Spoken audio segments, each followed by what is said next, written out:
আমার বাজানদেরকে বলবো, পর্দা আলে মা বোনদেরকে বলবো, দলাদলি বুঝি টুঝি না।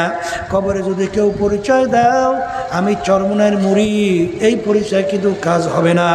আমি অমুক বংশের, আমি অমুক পীর, আমি মুফতি, আমি মুহাদ্দিস, আমি চেয়ারম্যান, আমি মেম্বার, আমি এমপি, মিনিস্টার, এই পরিচয় কিন্তু কবরে চলবে না।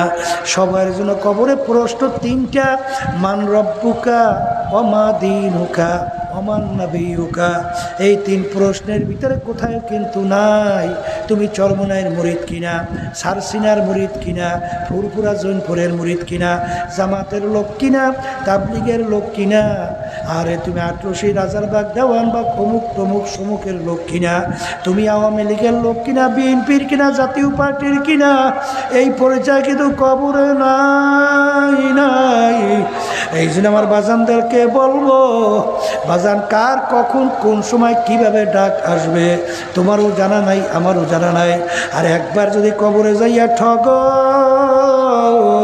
আর দ্বিতীয়বার দুনিয়াতে আইসা পিল কইরা জিতবার কিন্তু আর আশা নাই। ও মুসাফির বান্দগাঠুরি বহুদূরে ঠিকানা, আজ বিজানা কাল বিজানা কবর আখের ঠিকানা।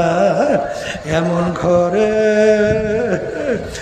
যাইতে হবে যেই ঘরে নাই বাতি,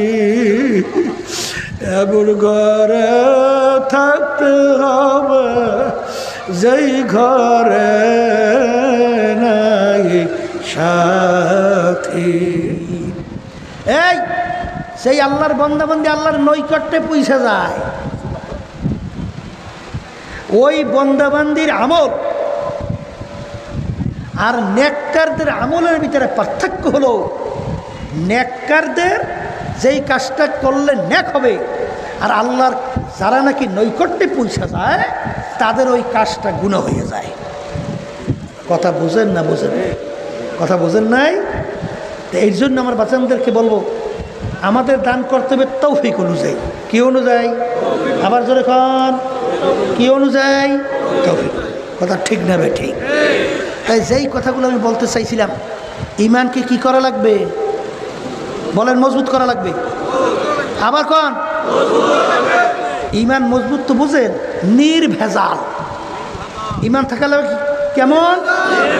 আবার কন, যদি নির্ভেজাল ইমান হয়, আল্লাহ রাসূল সাল্লাল্লাহু আলাইহি ওয়াসাল্লাম বলেন, আখলিস দীনাকা ইয়াকফিকা আমালুল কলিল।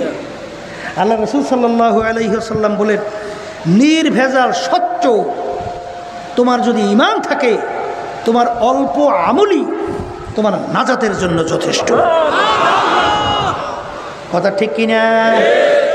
এখন আমার ভাইদেরকে বলবো, পর্দা আলে মা বোনদেরকে বলবো, আমার আব্বাজান রহমাতুল্লাহি আলাইহি চরমনের জমিনে ঘুমায় আস। এই তরিকার প্রথম কাজ নিয়ে আল্লাহর কুতুব আপনাদের এই রৌমারিতে আসছিলেন।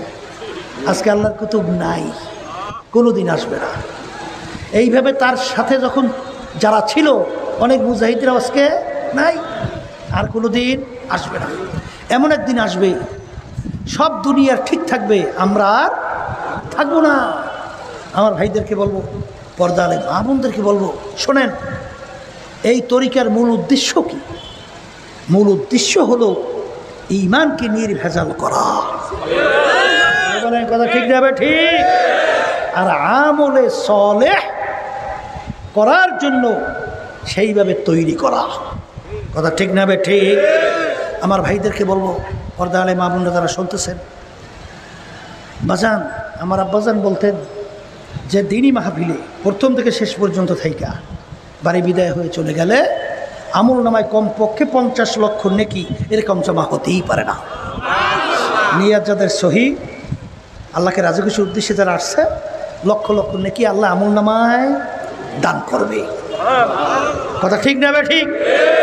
এখন কথা হলো, যে নেকি তো আল্লাহ দান করবেন, কিন্তু এক শ্রেণী আমার বাজানরা আছে রাস্তার ভিতরে ঘোরাফেরা করে, দোকানের ভিতরে বিভিন্ন কেনা বেচায় খাওয়ায় লিপ্ত আছে, কেউ টেলিভিশন সাইরা ড্যান্স গানে লিপ্ত আছে, কেউ বিভিন্ন হারাম কাজের ভিতরে টাস জুয়া বিভিন্ন ধরনের হারামের ভিতরে লিপ্ত আছে।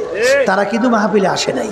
যত কথা ঠিক কিনা বা ঠিক না আসার কারণ হিসেবে আমার আব্বাজান রহমাতুল্লাহি আলাইহি বলতেন বুঝের অভাব। বলেন কিসের অভাব? কিসের অভাব? আর এই বুঝের জন্যই মাহফিলের ব্যবস্থা। আর বুঝবে কারা? বলেন যারা মানুষ। মুখ খুললে বলেন, এই বুঝবে কারা? এই জ্বর বলেন, জ্বরে জ্বরে কেরা কারা কারা বলেন? যারা মানুষ। মানুষের সুরাতে যারা আবু জাহাল, উতবা, সাহেবা, আবু লাহাব মার্কা, এরা কিন্তু বুঝবেও না, ইমানকে মজবুত করার জন্য চেষ্টাও করবে না, নেক আমল করার জন্য চেষ্টা করবে না। কথা ঠিক নেবে ঠিক? তাহলে এই কথার মাধ্যমে আমি মূলত আসলে বোঝাতে চাই যে মানুষের সুরাত আকৃতি হইলে মানুষ হওয়া যায় না। কথা ঠিক নেবে ঠিক? বলে তাহলে হুজুর মানুষ যদি মানুষের সুরাত আকৃতি হইলে মানুষ হওয়া যেত, এক কথায় আমরা আল্লাহর রহমতে আশা করি বুঝবো। কবি এক কথায় বুঝাতে যেয়ে বলছিলেন গরবা সুরাত আদমে সাবুদে আহমাদু বুদু জেহেলে হাম এক সাবুদে। আল্লাহ রসুল সাল্লাল্লাহু আলাইহি ওয়াসাল্লামকে দেখতে, আবু জাহালকে দেখতে হাতের দিক থেকে কোনো পার্থক্য ছিল না, চোখের দিক থেকে কোনো পার্থক্য ছিল না। আল্লাহর হাবিবের চক্ষু মোবারক দুইটা, আবু জাহাল ওর কিন্তু চক্ষু ছিল দুইটা। আল্লাহর হাবিবের পা মোবারক দুইটা, আবু জাহাল ওর কিন্তু পাও ছিল দুইটা। কিন্তু আল্লাহর রসুলের নাম শুনলে দুরুদ শরীফ পড়া ওয়াজিব হইয়া যায়।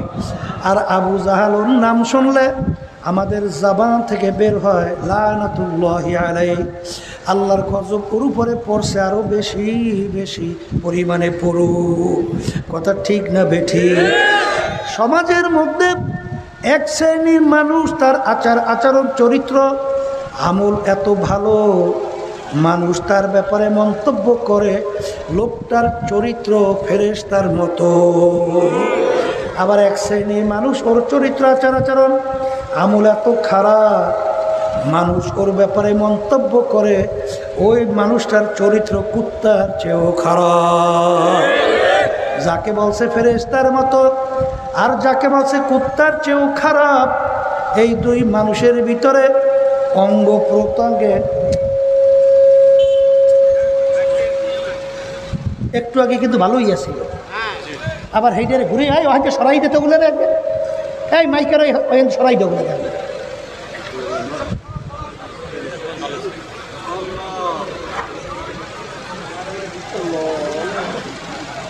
যাকে বলছিল ফেরেশতার মতো চরিত্র আর যাকে বলছিল কুত্তার চেয়েও খারাপ, এই মানুষ দুইটার ভিতরে অঙ্গ প্রত্যঙ্গে কোনো পার্থক্য আছে?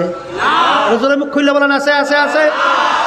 যদি পার্থক্যই না থাকে তাইলে বোঝা গেল একটা জায়গায় পার্থক্য আছে না না, সেই জায়গাটা হলো কলবের পার্থক্য।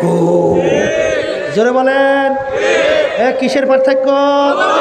আবার বলেন কিসের পার্থক্য? ওমর ফারুক রাদিয়াল্লাহু তাআলা প্রথম পাশে কাফেরা ছিল না, আল্লাহ রসুলকে কতল করার জন্য রওনা করছিল না, সেই ওমরই যখন আল্লাহ বুঝ দান করলেন, কলব ভালো হয়ে গেল, তখন ওই লোকটাই ওই তরবারে নিয়ে ইসলামের পক্ষে রাজপথে নেমে গেছিল। কি আসতে কয়? জোরে বলেন কথা ঠিক নেবে ঠিক? তাহলে বোঝা গেল ওমর কিন্তু পরিবর্তন হয় নাই, তার চক্ষু ঠিক আছে, তার হাত ঠিক আছে, তার চেহারা ঠিক আছে, কিন্তু একটু আগে রওনা করছে আল্লাহ রসুলকে কতল করার জন্যে, নাউজুবিল্লাহ, আর একটু পরেই আবার ইসলামের পক্ষে তরবারি নেমে গেছে কাফেরদেরকে হেদায়েত করার জন্যে। কি পার্থক্য কোন জায়গায় হয়েছে না? আসতে কয় কোনো জায়গায় পার্থক্য হয়েছে না? ওই পার্থক্যটা কোন জায়গার বলেন? কলবের পার্থক্য। আবার জোরে কন কোন জায়গার পার্থক্য? আবার জোরে বলেন কোন জায়গার পার্থক্য? আল্লাহ রসুল সাল্লাল্লাহু আলাইহি ওয়াসাল্লাম বলেন আলা ওয়া ইন্না ফিল জাসাদি মুদগা ইযা সলুহা সলুহাল জাসাদু কুল্লু ওয়া ইযা ফাসাদাত ফাসাদাল জাসাদু কুল্লুহু আলা ওয়া হিয়াল কলব। ভালো করে বোঝেন, ওয়াজ কিন্তু বেশি মনে থাকবে না। ভালো করে বোঝেন। আল্লাহ রসুল বলেন প্রত্যেকটা মানুষের মধ্যে আমার মালিকের দেওয়া একটা গোশতের টুকরা আছে। ওই গোশতের টুকরা যার ভালো হইয়া যায় ওই মানুষটা এক পর্যায়ে ফেরেশতার চেয়েও সম্মানিত হয়ে যায়। আর ওই গোশতের টুকরা খারাপ হতে হতে এক পর্যায়ে ওই মানুষটা কুত্তা শিয়াল শুয়ারের চেয়েও খারাপ হইয়া যায়। এই কুত্তা শিয়াল শুয়ারের চেয়ে খারাপ হয়ে যায় আমি বলছি না আল্লাহ কইছে? আবার জোরে কম। আমি বলি না, আল্লাহ বলছেন, আমি শুনাইতেছি। কথা ঠিক না? ঠিক। এখন আমার বাজানদেরকে বলবো, পর্দালে মা বোনদেরকে বলবো, বাজান ওই কলম, ওই যে গোশতের টুকরা, ওইটা ভালো কইরাই দুনিয়া থেকে বিদায় নিয়ে কবরে শোয়া লাগবে। কারণ যারা বেহেশতে যাইতে চান, আল্লাহ রাব্বুল আলামিন বেহেশতে যাওয়ার জন্য শর্ত লাগাইছেন, ইল্লা মান আতাল্লাহা বিকলবিন সালিম। পরিষ্কার স্বচ্ছ পরিষ্কার কলব ছাড়া আমার পবিত্র জায়গা বেহেশতের মধ্যে হবে না। কে বলছে? এই কলব খারাপ হওয়ার কারণে আজকে কিছুদিন আগে দেখছেন বাংলাদেশের ভিতরে জালেম সরকার আমাদের বাংলাদেশের ভবিষ্যৎ প্রজন্ম সন্তান মেধাবী মেধাবী ছেলেদেরকে গুলি কইরা রাস্তার ভিতরে পাখির মতো লুটিয়ে ফেলছিল। আমার বাংলাদেশের কত ছোট ছোট বাচ্চাদেরকে গুলি কইরা মারতে পারে, ওর ভিতরে কি মানুষত্ব আছে? জোরে কন, জোরে কন। এই কাজটা করতে পারছে কেন? কলব খাওয়ার খারাপ হওয়ার কারণে। জোরে কন, কিসের কারণে? আবার জোরে কন, জোরে কন।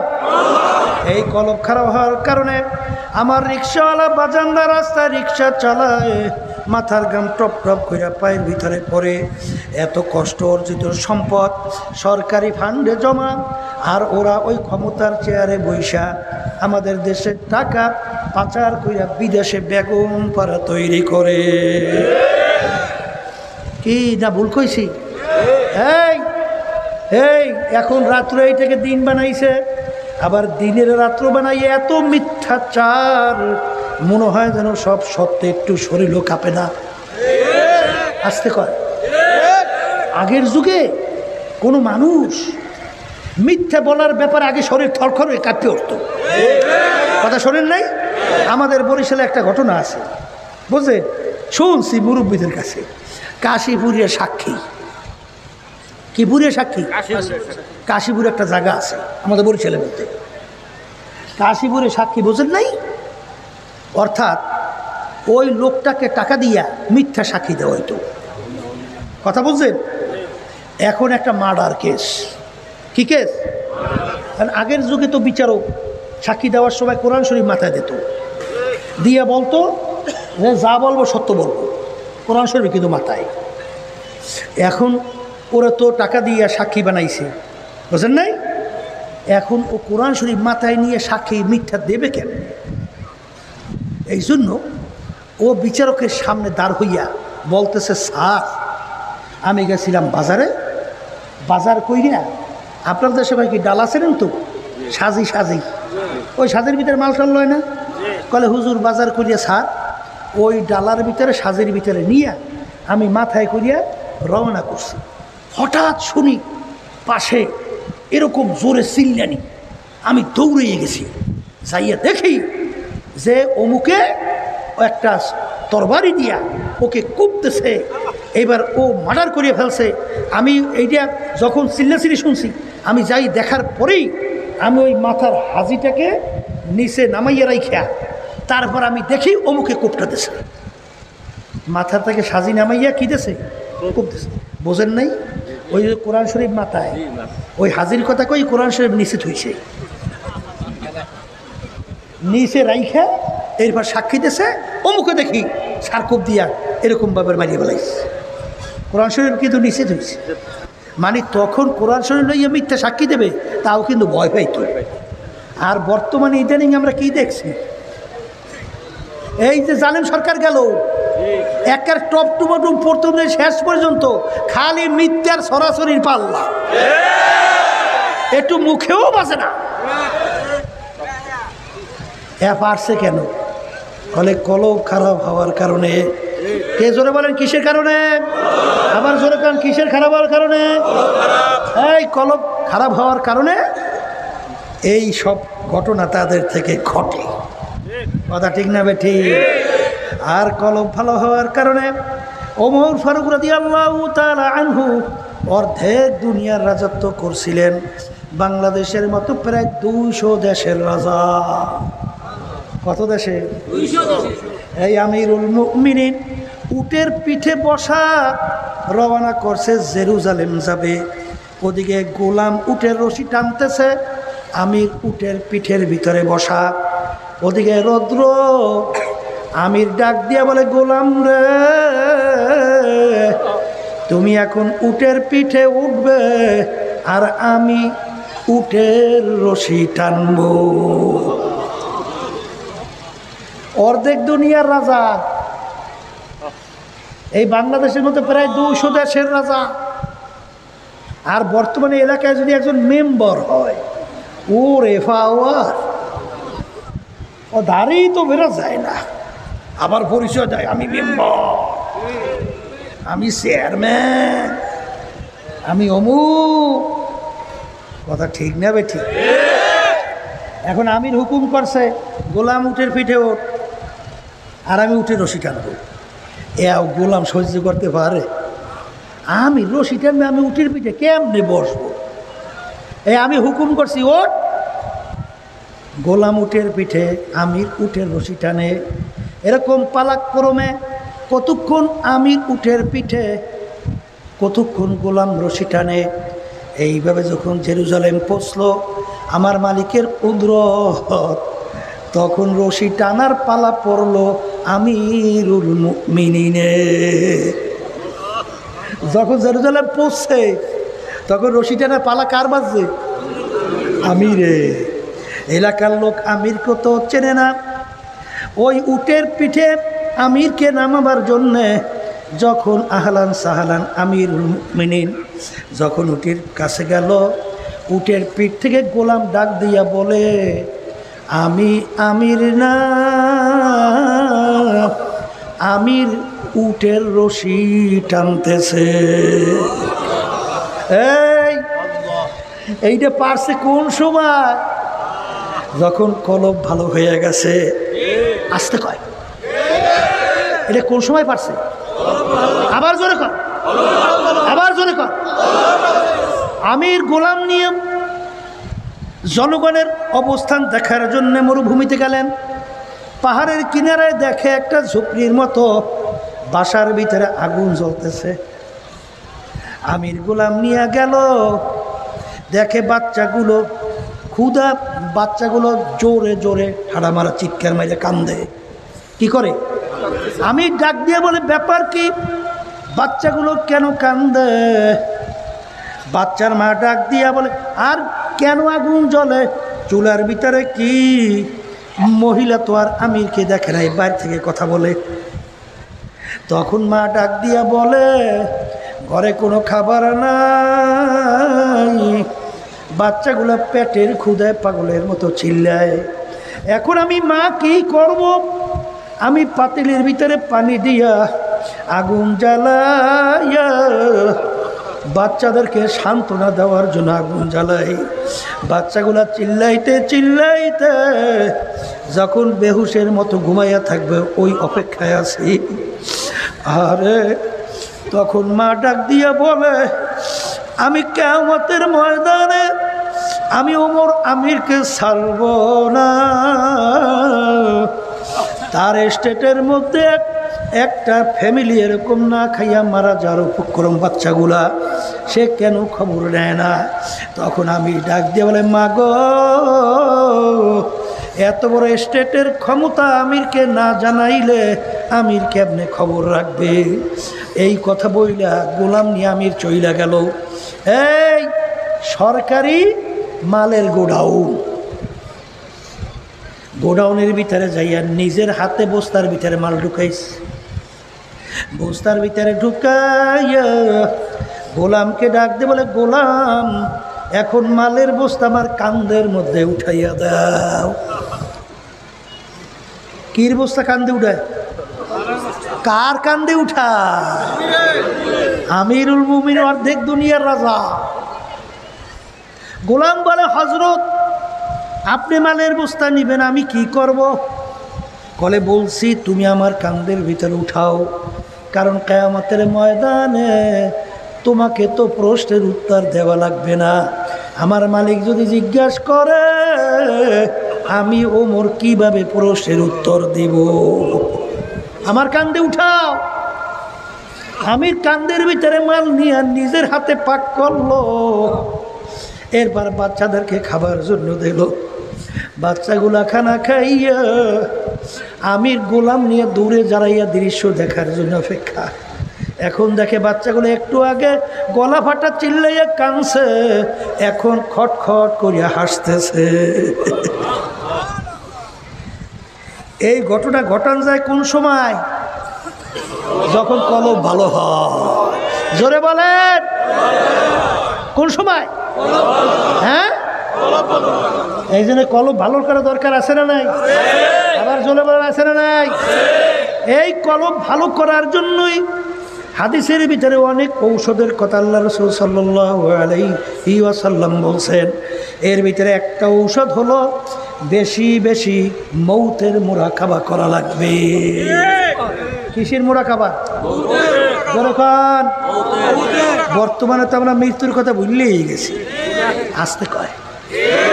অনেকে বলছেন না, অনেকে বলছেন না, এই মৌতের কথা যদি নাই বলতো, লা ইলাহা ইল্লাল্লাহ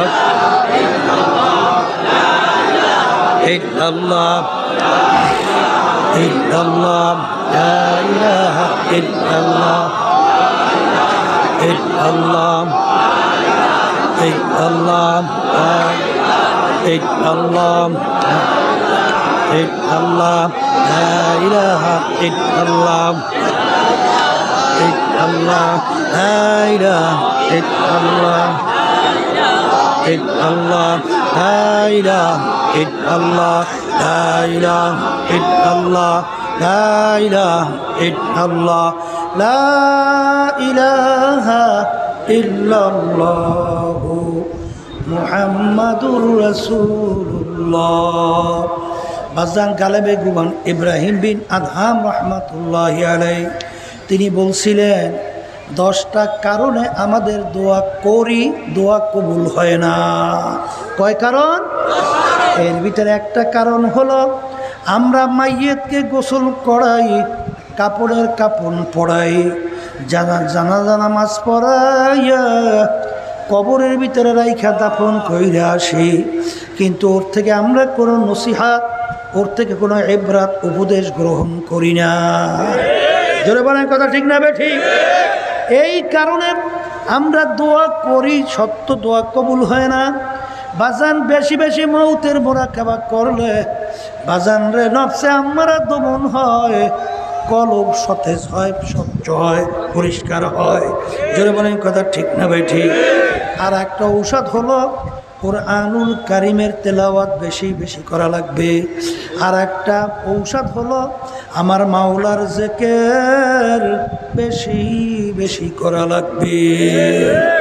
আমার মালিকের জিকির বেশি করার দ্বারা আল্লাহ রাসূল বলেন, লিকুল্লি শাইইন সিকালা ওয়া সিকালাতুল কুলুবি যিকরুল্লাহ। ময়লা হইয়া গেলে অন্য অন্য জিনিস পরিষ্কার করার যন্ত্র আছে। জামার ভিতরে ময়লা পড়লে সাবান মারলে পরিষ্কার হয়, রডের ভিতরে জং পড়লে রেত মারলে পরিষ্কার হয়। আল্লাহ রাসূল সাল্লাল্লাহু আলাইহি ওয়াসাল্লাম বলেন, গুনার কারণে তোমাদের কলবের ভিতরে জং ময়লা পড়ছে, কলব নষ্ট হয়ে গেছে, রোগাগ্রস্ত হয়ে গেছে। ওই কলব পরিষ্কার করার জন্য যন্ত্র অস্ত্র হাতিয়ার হলো আমার মাওলার জিকির। এই জন্য আমার বাজানদেরকে বলবো, জিকিরের ভিতরে যে কি মজা আমার মালিক রাখছে। জাকিরিন ছাড়া কোনোদিন কাউকে আলোচনা কইরা বোঝানো যাবে না। যে আমার মাওলার জিকির বেশি করে, দেখবেন তার চোখের ভিতরে পানি টল টল টল টল কইরা পড়ে। যার ভিতরে মালিকের জিকির নাই ওর চক্ষু কিন্তু শুকনা চক্ষু। জোরে বলেন কথা ঠিক বলছি না ভুল বলছি? এ কবরের যাত্রীরা, চোখের পানি এমন এক মূল্যবান সম্পদ। আল্লাহ রাসূল সাল্লাল্লাহু আলাইহি ওয়াসাল্লাম বলেন, মান বাকা মিন খাশিয়াতিল্লাহ হারামাল্লাহু তিলকাল আইনা আলান নার। যেই চক্ষু আমার মাওলার ভয় কাঁদবে, ওই চক্ষুর জন্য জাহান্নামের আগুন হারাম হইয়া যাবে। আল্লাহ রাসূল বলেন, হে ঈমানদার, বিশ্বাস তো করা লাগবে। যাদের চোখে পানি নাই, চেষ্টাও তো নাই। কেন আমার চোখে পানি আসে না? চোখের পানি ছাড়া জাহান্নামের আগুন কিন্তু ঠান্ডাও হবে না। আল্লাহ রাসূল বলেন, লা ইয়ালিজুন নার মান বাকা মিন খাশিয়াতিল্লাহ হাত্তা ইয়াউদাল লাবানু ফিদ দর'i। যেই চক্ষু মাওলার ভয় কাঁদবে, ওকে জাহান্নামে এরকম অসম্ভব হইয়া যাবে, যেরকম গাভীর বান্দের থেকে দুধ দোহাইয়া ওই বান্দের ভিতরে ঢুকানো যেরকম অসম্ভব, ওই আল্লাহর বান্দা বান্দি এরকম জাহান্নামে এরকম অসম্ভব হইয়া যাবে। আল্লাহ রাব্বুল আলামিন বলেন, ফালিয়াদহাকু কালিলা ওয়ালিয়াবকু কাসীরা। আল্লাহ রাব্বুল আলামিন বলছেন, হে আমার বান্দা বান্দিরা, বেশি বেশি তোমরা কান্দো, কম কম হাসো। কে বলছে? জোরে মুখ খুলে বলো, কে বলছেন? আমার বাজানদেরকে বলবো, বাজান মাওলার জিকির করতে করতে এক পর্যায়ে কলবটা যখন পরিষ্কার হয়ে যায়, তখন ওই বান্দা বান্দি আল্লাহর ফজল ও করমে চোখের পানি জোর করিয়াও ঠেকাইয়ে রাখতে পারে না। তখন তার পিছনের গুনাহ মনে পড়া যায়, আমার মালিক যদি আমাকে মাফ না করে, ওই অন্ধকার কবরে আমি একা কেমনে থাকবো? যেই কবরের ব্যাপারে আল্লাহ রাসূল বলছেন, আমার উম্মতেরা, কবর তোদেরকে দৈনিক ডাকে, আর ডাক দিয়ে বলে, আব্দুল করিম, ও রেজাউল করিম, ও রহিমা খাতুন, আনা বাইতুল ওয়াহদা, আনা বাইতুল জুলমাত, আনা বাইতুল জুর। আমি একাকির ঘর, আমি অন্ধকারের ঘর, আমি পোকামাকড়ের ঘর। আল্লাহ, আপনি আমাদের সবাইকে মাফ কইরা দেন। হাদিসের ভিতরে আসছে, আল্লাহ রাসূল বলছেন, নাফরমান, বেনমাজি, হারামখোর, সুদখোর, ঘুষখোর, মিথ্যাবাজ, জুলুমবাজ, বাজান বাজান যারা নাকি আল্লাহু আকবার দুর্নীতিবাজ, ওরা কবরে এই অবস্থায় থাকবে।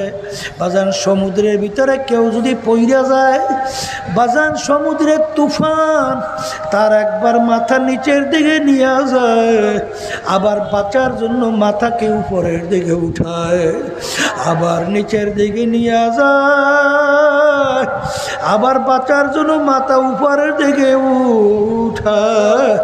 উঠাইয়া উপরের দিকে একটু ঢেলো ঢেলো তাকায়, কে উপর থেকে আমাকে একটু ধরেনি।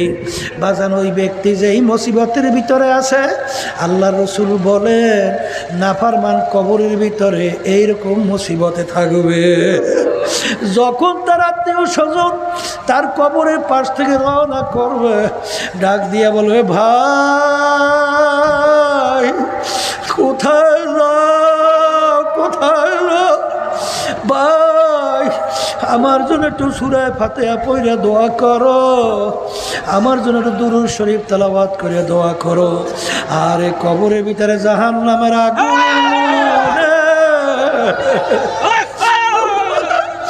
আমার কলিজাটা পুড়িয়া আরে অন্ধকার কয়লা হইয়া গেছে।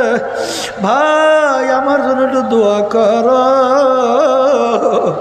এ দুনিয়াদার পাগল আমার বাবারা, যারা ঈমান আনছো তাদের কাছে কথা, আল্লাহ রাসূল বলে, এ আমার উম্মতারা, এই যে কবর দেখো, এই কবর কিন্তু আসল কবর না। আরে আল্লাহর কবর রাউযাতুম মিন রিয়াজিল জান্নাহ আও হুফরাতুম মিন হুফারিন ফিন্নার। আল্লাহ রসুল বলেন, এই যে কবর দেখো, এই কবর কিন্তু আসল কবর না।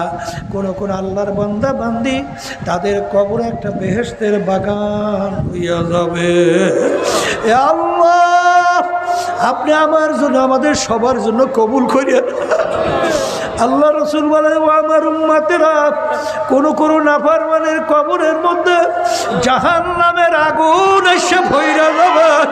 আল্লাহ, আপনি আমাকে, আমাদের সবাইকে মাফ কইরা দেন।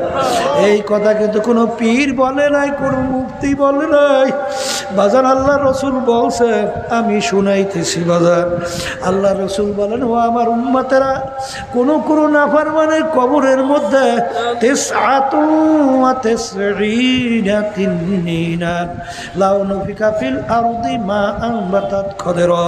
আল্লাহ রসুল বলেন, কোন নাফরমানের কবরের মধ্যে একটা না, দুইটা না, 99টা বিষাক্ত সাপ জমা হয়ে যাবে। ওই সাপ কেমন বিষধর হবে? আল্লাহ রসুল বলেন, দুনিয়ার দিকে মুখ কইরা যদি সাপে ফুঁক দিত, কোনো গাছপালা তরুলতা মাথা জাগাতে পারতো না। ওই সাপ বিষাক্ত কিয়ামত পর্যন্ত নাফরমানকে পেঁচাইয়া পেঁচাইয়া ঠোকরাইতে থাকবে। বাজান, ভালো করে মনকে বুঝাও। আল্লাহ হাবিব বলেন, বাজান, কবরের ভিতরে নাফরমান দুই পাশ থেকে মাটি এমনভাবে চাপ মার, আল্লাহ হাবিব দুই হাত এরকম আঙ্গুল ফাঁকা কইরা, আল্লাহ হাবিব এক আঙ্গুল আর এক আঙ্গুলের ভিতরে ঢুকাইয়া, আল্লাহ রসুল বলেন, এক পাজরে হাড্ডি অন্য পাজরে এইভাবে ঢুকে যাবে। আপনি আমাকে, আমাদের সবাইকে মাফ করে। কবরের যাত্রীরা, আমার আব্বাজান রহমাতুল্লাহ আলাইহি বলতেন, দুনিয়ার কাজে যদি কেউ 5 বার ওঠগ, ওই কাজের ভিতরে আবার চেষ্টা করলে জিতবার আশা করা যায়। কিন্তু এই কবরের যাত্রীরা একবার যদি খোদা না কাজটা কেউ কবরে যাইয়া ঠইগা বস, আবার দ্বিতীয়বার দুনিয়াতে আইসা আপিল কইরা জিতবার কিন্তু আর আশা নাই। এ দুনিয়াদার পাগল আমার বাবারা, এক শ্রেণী আমার বাবারা, বাজান, স্বাধীনতা পাইয়া টাকার গরমে, ক্ষমতার গরমে, দলের গরমে, বংশের গরমে, সম্মানের কারণে ধরাকে সরা জ্ঞান মনে না কইরা যেরকম ইচ্ছা সেরকম চলে। দুনিয়ামুখী অনেক নীতি আদর্শ রাজনীতি দল, যাদের নীতি আদর্শ যাই না সই না মানলে ঈমান থাকবে না, তাদের সঙ্গে জড়াইয়া অনেক সময় একটু আগবাইরা বলে, দলের সঙ্গে আমার রক্ত গোশত মিলে গেছে, অর্থাৎ এর থেকে আমি কিভাবে বের হব। এ কপাল পোড়া, ভালো করে যাই না রাখিস। ওই সত্য কালামের ভিতরে কোরআনুল কারীমের মধ্যে আল্লাহ রাব্বুল আলামিন বলছেন, আল্লাহ ইয়াউমা নাদউ কুল্লা উনাসিন বিইমামিহিম, ইয়াউমা নাদউ কুল্লা উনাসিন বিইমামিহিম। কিয়ামতের ময়দানে আমার মালিক প্রত্যেকটা মানুষকে তার দলের নেতা নেত্রীর সঙ্গে ডাকবে। এই কথা আমি বলছি না, আল্লাহ। জোরে মুখ খুলে বললাম, এখানে কি দুই একজন না, সমস্ত মানুষ। ইয়াউমা নাদউ কুল্লা উনাসিন বিইমামিহিম, আমার মালিক বলেন প্রত্যেকটা মানুষকে কিয়ামতের ময়দানে আমি তার দলের নেতা নেত্রীর সঙ্গে ডাকবো। ডাইকে আমার মালিক বলবেন, তোর দলের নেতা নেত্রী যেদিকে যায় ওদের পিছনে পিছনে সেই দিকে চইলা যা। আমার মালিক বলছেন যে তোর নেতা নেত্রী যেখানে জায়গা তোরও সেইখানে জায়গা। আমি বলছি না, আল্লাহ বলছেন। আবার জোরে মুখ খুলে বলো, কে বলছেন? আল্লাহ রাসূল সাল্লাল্লাহু আলাইহি ওয়াসাল্লাম বলেন, মান তাশাব্বাহা বিকওমিন ফাহুয়া মিনহুম, দুনিয়ার ভিতরে তুমি যেই দলভুক্ত হইয়া চলবা, যেই দলের নেতা নেত্রী হিসাবে মানবা, আল্লাহ রাসূল সাল্লাল্লাহু আলাইহি ওয়াসাল্লাম বলেন কিয়ামতের ময়দানে তুমি ওই দলভুক্ত হইয়া উঠবা এবং ওই দলের নেতা নেত্রীর সঙ্গে তোমার হাসর হইয়া যাবে। আমি বলছি না, আল্লাহ রাসূল বলছেন। এ আল্লাহর বান্দারা, হে পর্দার আড়ালের মা বোনেরা, ভালো কইরা মনকে বুঝাও, তারপর কবরে রওনা করো। কবরে কিন্তু কোনো দলাদলি নাই, টাকার গরম নাই, ক্ষমতার গরম নাই, বংশের কোনো গরম নাই। বাজান যদি থাকতুই, আল্লাহ রসুল তার কলিজার টুকরা সন্তান ফাতেমা রাদিয়াল্লাহু তাআলা আনহা তাকে ইঙ্গিত করে বলছিলেন, ইয়া ফাতেমা তু আনকিজি নাফসাকে মিনান নার, হে ফাতেমা দুনিয়ায় থাকো অবস্থায় নিজে আমল করো, জাহান্নামের আগুন থেকে বাঁচো, এরপরে অন্ধকার কবরে যাইয়া শো। ফাতেমা যদি কবরে এই পরিচয় দাও, আমি আখিরি জামানার নবীর মেয়ে, আল্লাহ রসুল বলেন ফাতেমা রে, এই পরিচয় কবরে কোনো কাজ হবে না। এ কবরের যাত্রীরা ফাতেমা রাদিয়াল্লাহু তাআলা আনহা ইন্তেকালের পরে, দাফন করার পরে আবু যর গেফারি রাদিয়াল্লাহু তাআলা আনহু কবরকে লক্ষ্য করে বলেন, হে কবরের মাটি সাবধান, বেয়াদবি করিও না। তোমার গর্বে কাকে রাখছি জানো? হাসান হোসাইনের আম্মাকে তোমার গর্বে রাখলাম। আলী রাদিয়াল্লাহু তাআলা আনহু তার স্ত্রীকে তোমার গর্বে রাখলাম। সরদারে দোজাহান মুহাম্মদুর রাসূলুল্লাহ সাল্লাল্লাহু আলাইহি ওয়াসাল্লাম তার কলিজার টুকরা সন্তান ফাতেমাকে তোমার গর্বে রাখলাম। হে কবর মাটি সাবধান, বেয়াদবি করিও না। আমার মালিকের হুকুমে কবরের মাটির জবান খুইলা গেল। কবরের মাটি ডাক দিয়া বলে, ও আবু যর গেফারি, আমার কাছে কার মা, কার স্ত্রী, কার মেয়ে, কথার কথা কোন বংশের? আরে এই পরিচয় কিন্তু আমার কাছে কোনো কাজ হবে না। যে আমার কাছে ভালো আমল নিয়ে আসবে সে একমাত্র আমার কাছে ভালো ব্যবহার পাবে। আর খারাপ আমল নিয়ে যদি আসে, সে যে হোক না কেন, কবরে মাটি দুই পাশ থেকে এমনভাবে চাপ মারব, এক পাজরে হাত দিয়ে অন্য পাজরে মিশাইয়া দেব। এই জন্য আমার বাজানদেরকে বলবো, পর্দা আলে মা বোনদেরকে বলবো, মুসলমান বলতেই কিন্তু মন চায় গুনার থেকে ফেরবে, নেকের কাজ করবে, চোখে পানি নিয়ে কলব নরম কইরা আমার মালিকের হুকুম মাইনা আল্লাহ রাসূল সাল্লাল্লাহু আলাইহি ওয়াসাল্লামের তরিকা অনুযায়ী চইরা দুনিয়ার থেকে বিদায় নিয়ে কবরে যাবে। কিন্তু বাজান শয়তান এবং নাফস আম্মারা সব সময় তোমার আমার পিছনে শত্রু হিসাবে লাইগে আছে। শয়তান এবং নফস তোমাকে আমাকে গুনার ভিতরে লিপ্ত করার জন্য সব সময় চেষ্টা করে। এই শয়তান এবং নফস আম্মারা ধোকার থেকে বাঁচার জন্য আমার মালিক তোমাকে আমাকে হুকুম করছেন, ওয়াকুনু মা'আস সাদিকিন, তোমরা সাদিকিন বান্দাদের সঙ্গী হইয়া যাও। পরীক্ষা কইরা দেখো, যারা সহি তরিকার সঙ্গে আল্লাহর খাস বান্দাদের সঙ্গে সম্পর্ক রাখে, তাদের আমলের দিকে তাকাইয়া দেখো। আর যাদের সঙ্গে আল্লাহর খাস বান্দাদের সঙ্গে সম্পর্ক নাই, তাদের আমলের দিকে তাকাইয়া দেখো। দিন আর রাত্র পার্থক্য। আমার বাজানদেরকে বলবো, পর্দা আলে মা বোনদেরকে বলবো, দলাদলি বুঝি টুঝি না। কবরে যদি কেউ পরিচয় দাও আমি চরমনার মুড়ি, এই পরিচয় কিন্তু কাজ হবে না। আমি অমুক বংশের, আমি অমুক পীর, আমি মুফতি, আমি মুহাদ্দিস, আমি চেয়ারম্যান, আমি মেম্বার, আমি এমপি, মিনিস্টার, এই পরিচয় কিন্তু কবরে চলবে না। সবার জন্য কবরে প্রশ্ন তিনটা, মান রব্বুকা, ওমা দীনুকা, ওমান নবিয়ুকা। এই তিন প্রশ্নের ভিতরে কোথায় কিন্তু নাই তুমি চরমনাইয়ের মুরিদ কিনা, সারসিনার মুরিদ কিনা, ফুরফুরা জৈনপুরের মুরিদ কিনা, জামাতের লোক কিনা, তাবলিগের লোক কিনা, আরে তুমি আটরশি রাজারবাগ দেওয়ান বা অমুক তমুক সমুখের লোক কিনা, তুমি আওয়ামী লীগের লোক কিনা, বিএনপির কিনা, জাতীয় পার্টির কিনা, এই পরিচয় কিন্তু কবরে নাই। এই জন্য আমার বাজানদেরকে বলবো, বাজান কার কখন কোন সময় কিভাবে ডাক আসবে তোমারও জানা নাই, আমারও জানা নাই। আর একবার যদি কবরে যাইয়া ঠগ, আর দ্বিতীয়বার দুনিয়াতে আইসা পিল কইরা জিতবার কিন্তু আর আশা নাই। ও মুসাফির বান্দগাঠুরি বহুদূরে ঠিকানা, আজ বিজানা কাল বিজানা কবর আখের ঠিকানা। এমন ঘরে যাইতে হবে যেই ঘরে নাই বাতি,